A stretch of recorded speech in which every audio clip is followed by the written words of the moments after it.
কৃষ্ণা। পানিহাটিতে এই যে দণ্ড মহোৎসব হচ্ছে এটা বহুকাল ধরে হয়ে আসছে। আজ থেকে প্রায় 5-6 বছর আগে নিত্যানন্দ প্রভু এই দিনটিতে শ্রীল রঘুনাথ দাস গোস্বামীকে কৃপা করেছিলেন। তিনি তাকে দণ্ড দিয়েছিলেন। তিনি তাকে বলেছিলেন চোর। চোর কেন? কেন নিত্যানন্দ প্রভুকে অতিক্রম করে তিনি চৈতন্য মহাপ্রভুকে পেতে গেছেন, তাই জন্য নিত্যানন্দ প্রভু তাকে বলেছেন চোর। কেন? হেন নিতাই দিনে ভাই রাধা কৃষ্ণ পাইতে নাই। এই রাধা কৃষ্ণ যে চৈতন্য মহাপ্রভু, নিত্যানন্দ প্রভুর কৃপা ছাড়া চৈতন্য মহাপ্রভুর কৃপা লাভ করা যায় না। নিত্যানন্দ প্রভু হচ্ছেন গুরুতত্ত্ব। শ্রী গুরুদেবের মাধ্যমে শ্রী চৈতন্য মহাপ্রভুর শ্রীকৃষ্ণের কৃপা লাভ। নিত্যানন্দ প্রভুর কৃপাতে চৈতন্য মহাপ্রভুকে লাভ হবে এবং চৈতন্য মহাপ্রভুর কৃপায় রাধা কৃষ্ণকে পাওয়া যাবে, রাধা কৃষ্ণের কৃপা লাভ হবে। তো সেই উদ্দেশ্যে এই দণ্ড মহোৎসব। দণ্ড মহোৎসব কি? চিরাদধি মহোৎসব। নিত্যানন্দ প্রভু বললেন যে আমার ভক্তদের এবং আমাকে চিরা দই খাওয়াতে হবে।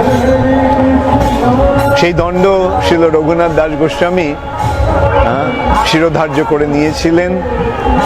লক্ষ লক্ষ লোকের সমাগম হয়েছিল তখন। রঘুনাথ দাস গোস্বামী রাজার ছেলে, তার ঐশ্বর্যের অভাব নেই। তাদের বাৎসরিক আয় তখন 20 লক্ষ স্বর্ণ মুদ্রা প্রতি বছর। সেই রঘুনাথ দাস গোস্বামী এই চিরাদধি মহোৎসবের আয়োজন করেছেন। সকলে এখানে এসেছে, কেবল নিত্যানন্দ প্রভুর পার্ষদেরাই নয়।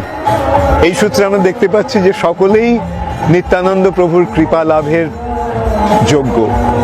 এবং চরমে সেই অনুষ্ঠানের সময় নিত্যানন্দ প্রভু শ্রী চৈতন্য মহাপ্রভুকে ডেকে আনলেন এবং কেউ কেউ দেখতে পেল এবং কেউ কেউ দেখতে পেল না। যে চৈতন্য মহাপ্রভু সেখানে প্রতিটি ভক্তের পাতের সামনে যাচ্ছেন, নিত্যানন্দ প্রভুর সেই পাত থেকে তাই সেই চিরাদই চৈতন্য মহাপ্রভুর মুখে দিচ্ছেন। এই যে মহোৎসব, এটা একটা অপূর্ব সুন্দর মহোৎসব আমাদের পক্ষে, শ্রী চৈতন্য মহাপ্রভুর অনুগামীদের পক্ষে, কৃষ্ণ ভক্তদের পক্ষে। এই অনুষ্ঠান, এই মহোৎসব অনাদিকাল ধরে চলে আসছে। প্রতি বছর এই দিনটিতে লক্ষ লক্ষ লোকের সমাগম হয় এবং ইসকন এখন এই চিরাদধি মহোৎসবে একটা মস্ত বড় অংশগ্রহণ করেছে। এই পানিহাটিতে আমরা একটা মন্দির স্থাপন করেছি, মন্দির পেয়েছি। সেই মন্দিরটি এখন সংস্কার করে এখানে আমাদের প্রচার কার্য হচ্ছে। আপনারা সকলে আসুন। আমাদের এখানে থাকার খুব সুন্দর বন্দোবস্ত আছে।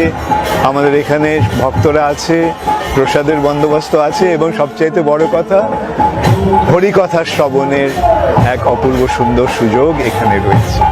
হরে কৃষ্ণ।